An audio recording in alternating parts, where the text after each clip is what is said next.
Your man, Louie T. Welcome to the command post. You know what it is. Post up.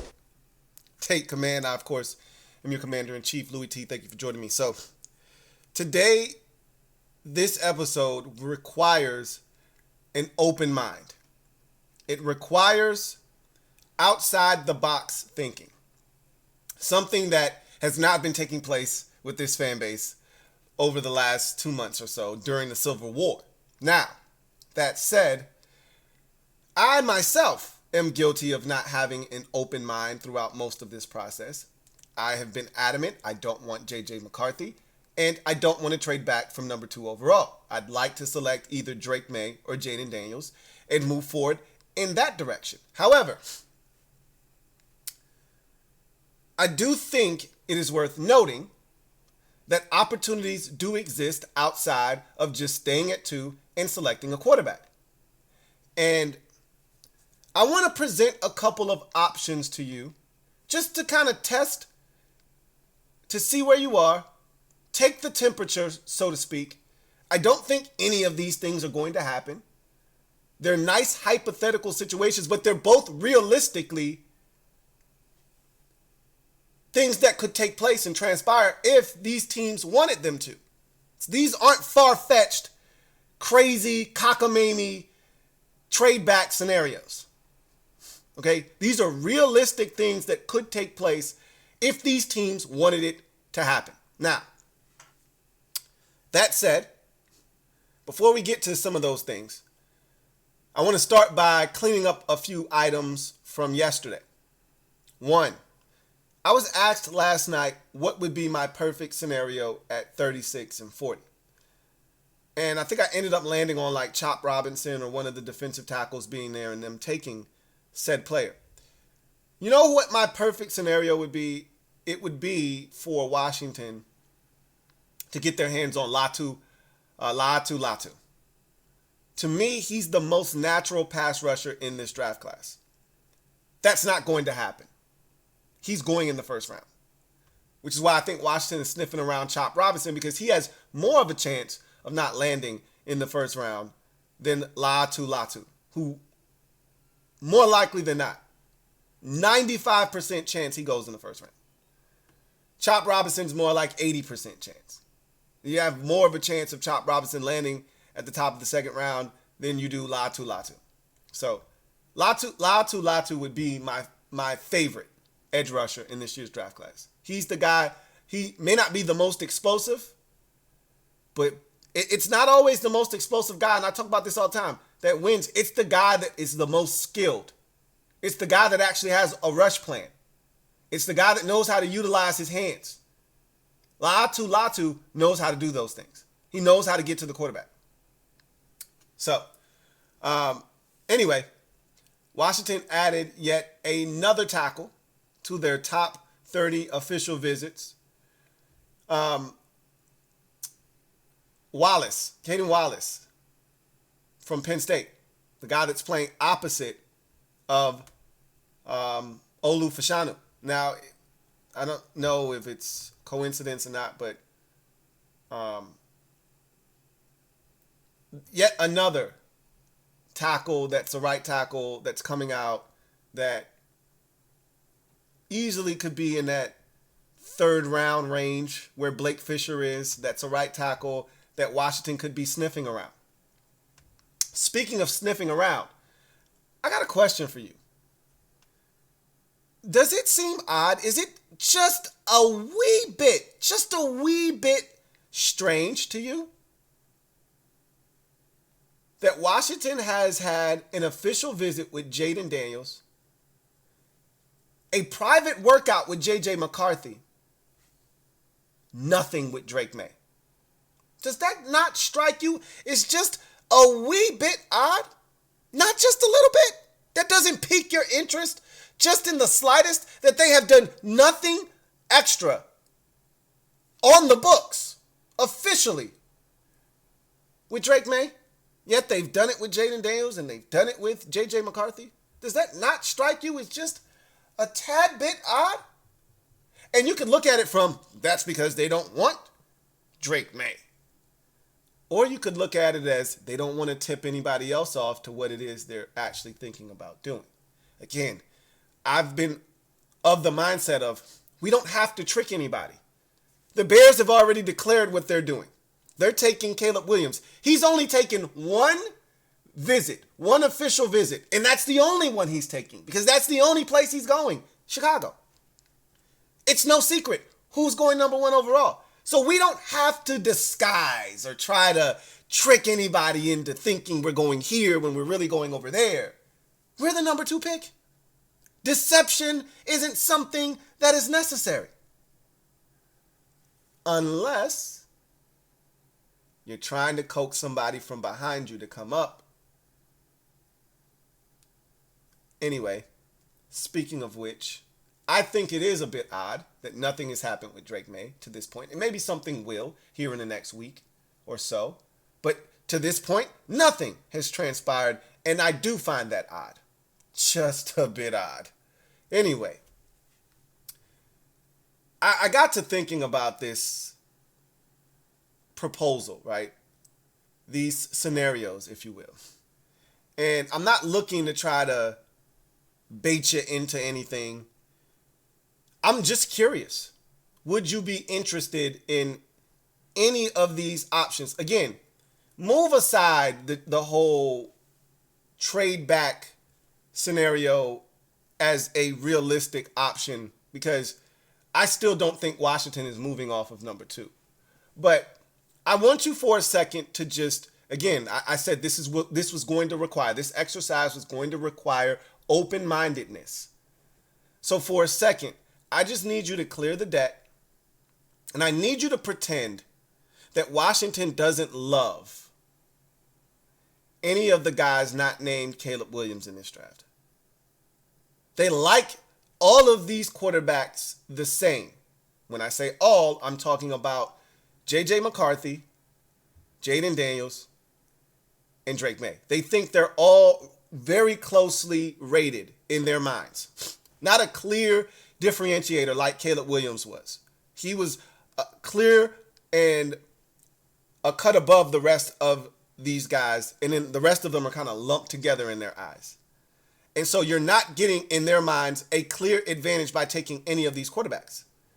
Again, I don't think that's how they feel. But again, for this exercise, I just need you to act as if that's the way they're going about business. Because I've already told you this, and I'm not backing off of this, and I don't know this to be a fact. I've already said that this is me speculating. That's all anybody can do when it comes to Washington because nobody actually knows anything because they've done a great job of keeping everything in-house, which is the way it should be. That said, I've already told you, I think the front office is more aligned with Jared Goff. I think the staff is more leaning towards Jaden Daniels.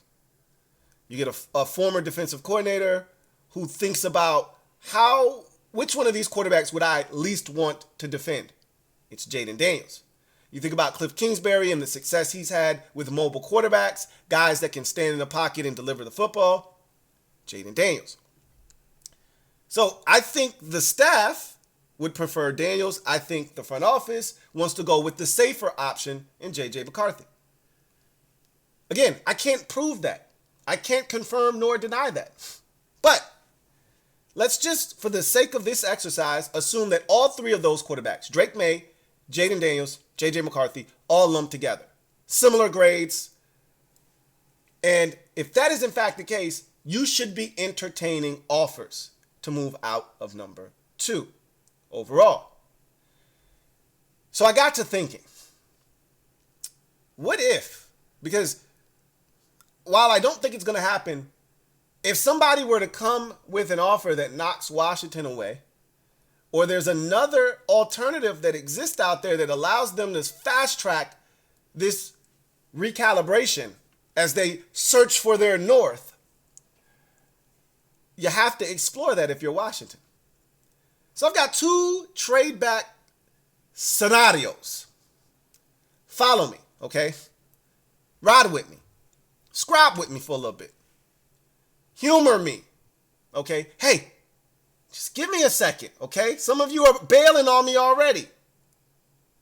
Just give me a second, all right? Just give me a minute. Just give me a minute. All right, so first scenario.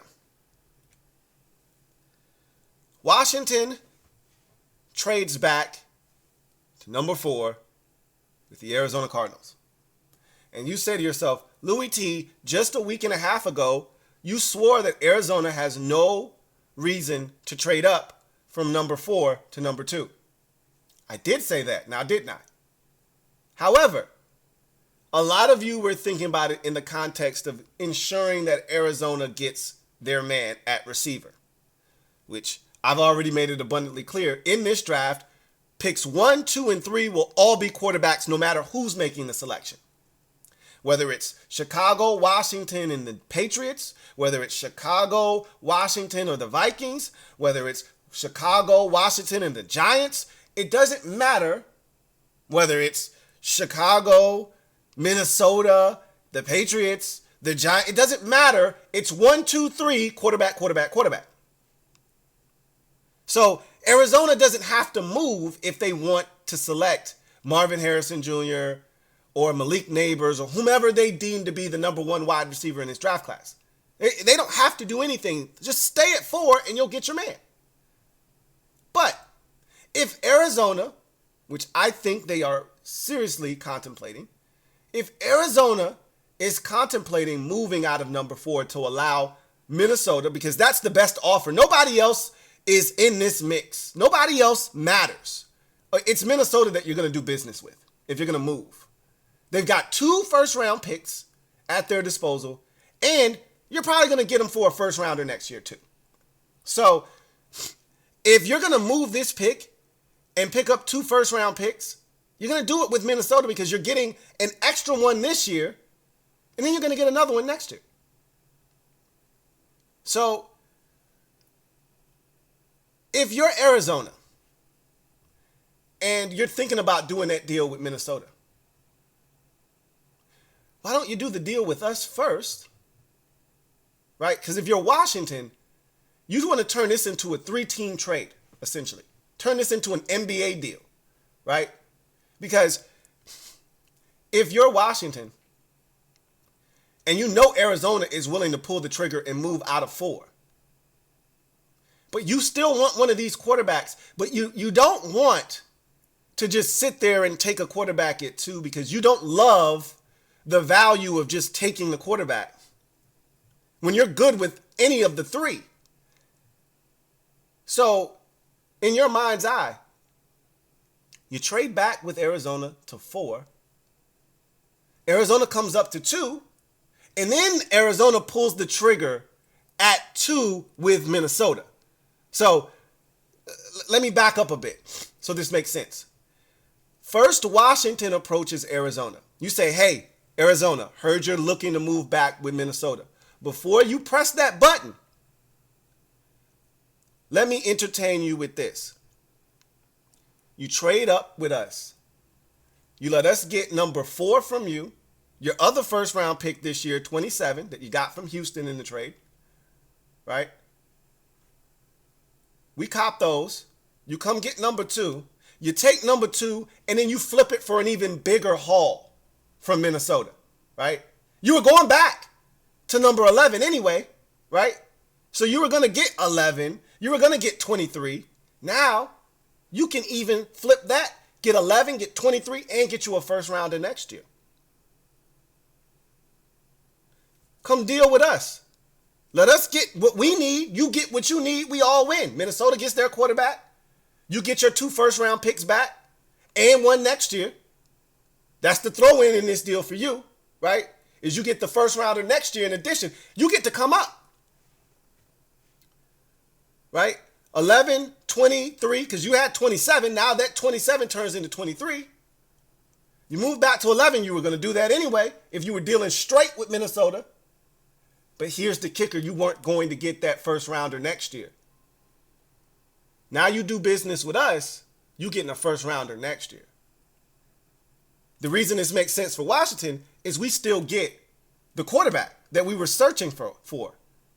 But we also pick up another first round pick in the process of doing this, right? So we also get 27. That puts you in the range to get that tackle that we've been talking about. That puts you in the range to get an edge rusher that we've been talking about, a corner that might not be there at 36. All the possibilities are endless if you do this trade. And you're still going, and I think with this pick, depending on what everybody does, the likelihood is you end up with J.J. McCarthy in this scenario at 4. Now, you could theoretically end up with Drake May, but the likelihood is if Minnesota comes up, they're coming up for Drake May. Now, in a scenario in which Arizona deals directly with them, they might be coming up for J.J. McCarthy because that's all that's left. But if you get to number 2, if you're Minnesota, now you get to pick. That's the enticing part for Minnesota, to go all the way up to number 2. Which is why if you're Arizona, come deal with us. Everybody wins. That's scenario 1. That's scenario 1. We trade back to 4, pick up 27 and 4. Cardinals get number 2 overall, flip number 2 overall with Minnesota for 11 and 23 and a future first round pick in 2025. Everybody wins. Minnesota gets their quarterback. Washington gets their quarterback and an additional first round pick. The Cardinals move back, get their 2 first rounders again in this year's draft. So they're back to 11 and 23, move up from 27 to 23, and they get a first round pick next year. Everybody wins in that scenario. Or, if you're Washington, scenario 2, you cut out the middleman. Because that's all that Arizona effectively is a middleman. You go straight to the source. Minnesota, we know what you want. You know what we want.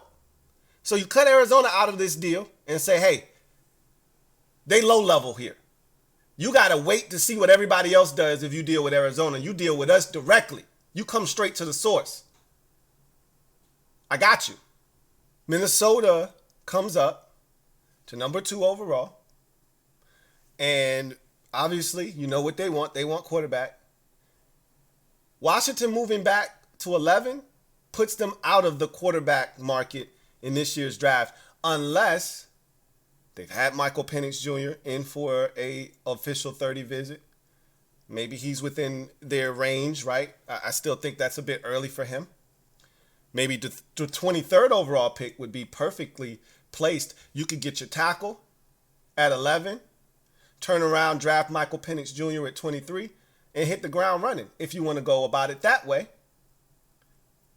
Or you can go about it a different way. We'll talk about that in a second. But that's another way to view this, right? You do the deal with Minnesota. You move back to 11. You get yourself a tackle at 23 overall. You take Michael Penix Jr. You've had him in here for an official 30 visit. You drop him in. He's one of those quarterbacks that you feel like is ready to go right out of the packaging immediately. And he's a distributor type of quarterback, which would fit Cliff Kingsbury's offense. And then you get that, and the crown jewel of this deal is you get the 2025 first round pick. Because what it does is it positions you next year in the event that you need to go do something drastic. You can't. Now, or you could just kick the can down the road, trade back next year, pick up a first round pick again, and keep doing that until you figure out if I've got the guy or not. Or you go about it this way. You spend none of those picks on a quarterback. You do whatever you want. Tackle at 11, edge rusher, receiver, corner, you name it. You can do whatever you want at 23. You're in a hot spot for literally BPA if you're Washington. And you get the 2025 first round pick. You couple this deal, if you're going to move out of the QB range this year, and you're not going to move back at 23, say, and take Michael Penix Jr. or some other quarterback. This is the other part of this trade back scenario. Lance Newmark is your assistant GM. he came from Detroit. And he's in Adam Peters' ear and he's saying, look, man, we were high on this kid last year, Hendon Hooker. He was nothing but a student of the game last year when I was in Detroit. We were ranting, we were raving about this kid. He was a professional, one of the first guys in the building, last to leave. He was a sponge. He soaked up every bit of information from Jared Goff. He was phenomenal on the practice field, one of the leaders as a young guy in that locker room. We think nothing but the world of this kid. And then you have to ask yourself, how did you feel about Hendon Hooker last year when he was coming out? We all knew about the injury, and so that pushed him out of sight, out of mind. But for a lot of you, I can't say a lot of you, for some of you, I've had conversations with some of you who wanted Hendon Hooker last year, who would have loved to have taken a flyer on Hendon Hooker last year.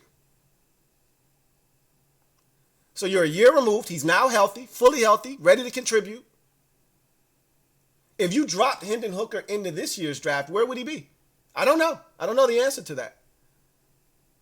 But Hendon Hooker looked a lot like Jaden Daniels last year. Now, he's not the athlete. Hendon Hooker is not the athlete that Jaden Daniels is.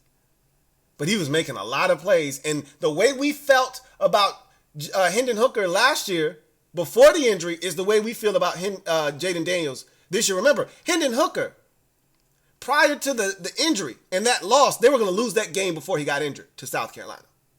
But prior to that, going into that game, he might have been the Heisman Trophy favorite at that time. Had already beaten Alabama in an epic thriller earlier that season.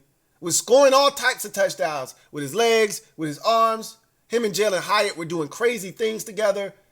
Sound familiar? He has the injury.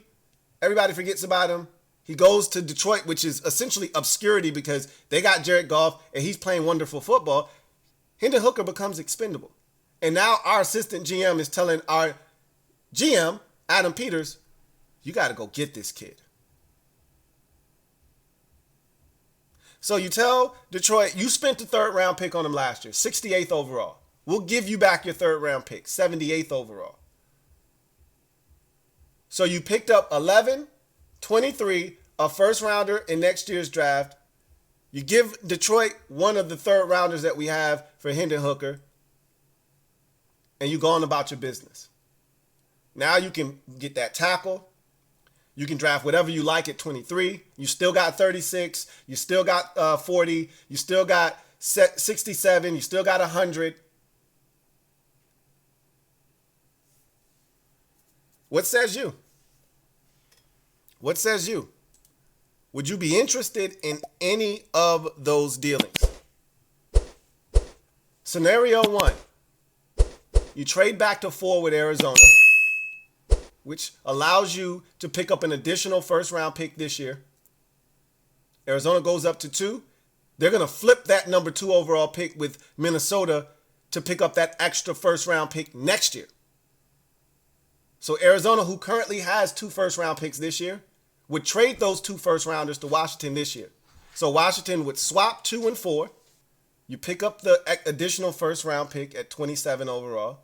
Arizona comes up to number 2. And they're going to flip that number 2 overall pick with Minnesota, move back to 11 and 23, presumably, pick up an additional first rounder in next year's draft.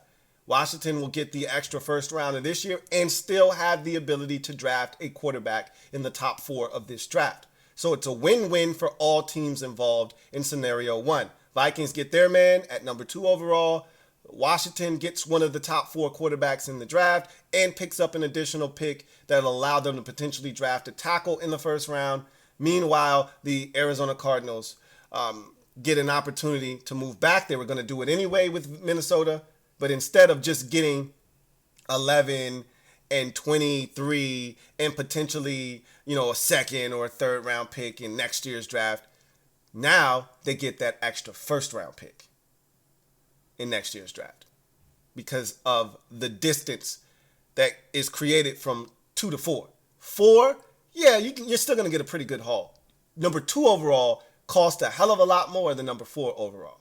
So everybody wins, right? Second scenario, Washington trades back with Minnesota and cuts out the middleman, which is Arizona. In this scenario, though, you're trading out of the top 4 altogether, so you're not going to come away with Jaden Daniels, Drake May, or J.J. McCarthy. You're forfeiting that right when you directly deal with Minnesota, which is why you had the middleman with Arizona, because you wanted to still have the right to select one of those guys. You forfeit that right when you cut out the middleman and go straight to the source, which is the Minnesota Vikings. Now you have the 11th pick in the draft, the 23rd pick in the draft, and then you're going to get a first rounder next year.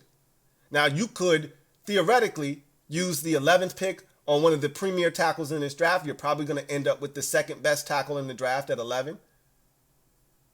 Then turn around and spend 23 on a quarterback, which will more likely than not be Michael Penix Jr. That's the guy you've had in for an official 30 visit already.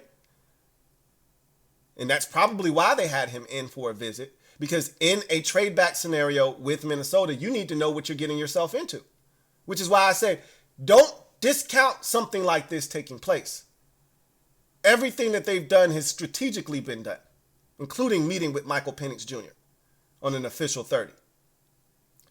So that's a situation that you could see unfold, where Washington takes the tackle at 11, then takes Michael Penix Jr., and you go from there. And you get the 2025 first round pick of the Minnesota Vikings.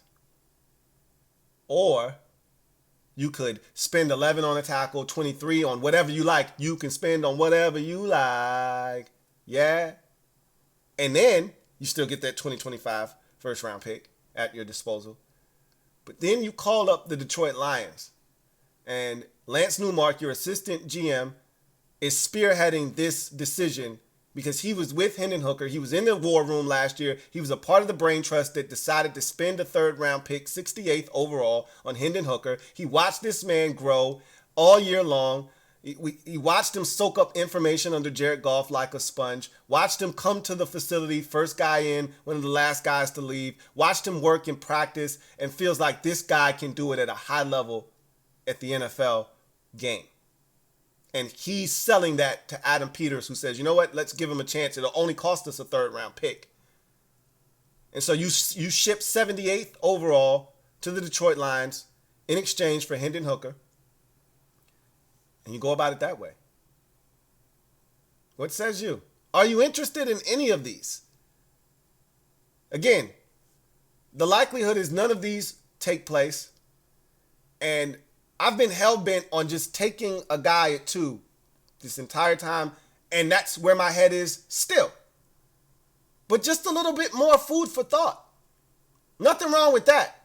Okay? Nothing wrong with being open-minded. I've been open-minded for much of this process. The only thing I've been closed off for much of it is selecting J.J. McCarthy at 2. I'm open to selecting J.J. McCarthy if you move back and pick up more capital. That makes sense to me. I'm not okay with bypassing altogether without extra compensation being involved, Jaden Daniels and Drake May to select J.J. McCarthy. I'm not okay with that. I'm not okay with that. But I am open to the idea of moving back to 4, picking up an additional first round pick, which will help us in expediting this process maybe a little bit.